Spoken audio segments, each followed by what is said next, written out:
Missile वजा वस्तू सदृश कोसळलेली आहे। ही वस्तू तलावात पडल्यानंतर पाण्याच्या पृष्ठभागावर मोठ्या प्रमाणात धुराचे लोट पाहायला मिळालेले आहेत। स्फोटाच्या ठिकाणी फॉरेन्सिक तपासणी आता सुरू झालेली आहे।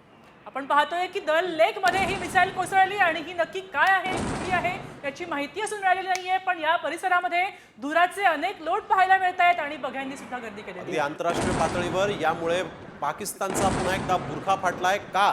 कारण पाकिस्ताननं आजवर जे भारतावर हल्ले केलेले आहेत ते पर्यटन स्थळावर सर्वसामान्य नागरिकांच्या घरावर केलेले आहेत आणि दल लेक हा आंतरराष्ट्रीय पातळीवर पर्यटन स्थळ आहे आणि तिथं एकदा पाकिस्तानचं हे मिसाईल पडलेलं आहे। परंतु इथं आपण बघतोय की कशा पद्धतीनं पाकिस्तान हा सर्वसामान्य सिव्हिलियन्स जे आहेत, नागरिक जे आहेत त्यांना टार्गेट करण्याच्या प्रयत्नात आहे। तर भारतानं मात्र जे हल्ले केलेले आहेत ते सगळे हल्ले दहशतवादी तळावर केलेले आहेत। त्यांच्या सैन्याला बाधा झालेली नाहीये, परंतु पाकिस्तानची आगपाखड आपण बघतोय कशा पद्धतीनं पाकिस्तान चवताळलेला आहे आणि अशा पद्धतीनं आता सर्वसामान्य नागरिकांना पर्यटन स्थळांना पाककडून लक्ष्य करण्यात येत आहे। या दरम्यान पाकिस्तानचं भारताचं आणि काश्मीरमधलं पर्यटन पूर्णपणे थांबवायला हवंय का असा प्रश्न उपस्थित होतोय। भारताला हा प्रश्न पडावा म्हणून हा हल्ला होतोय का असा विचार केला जातो।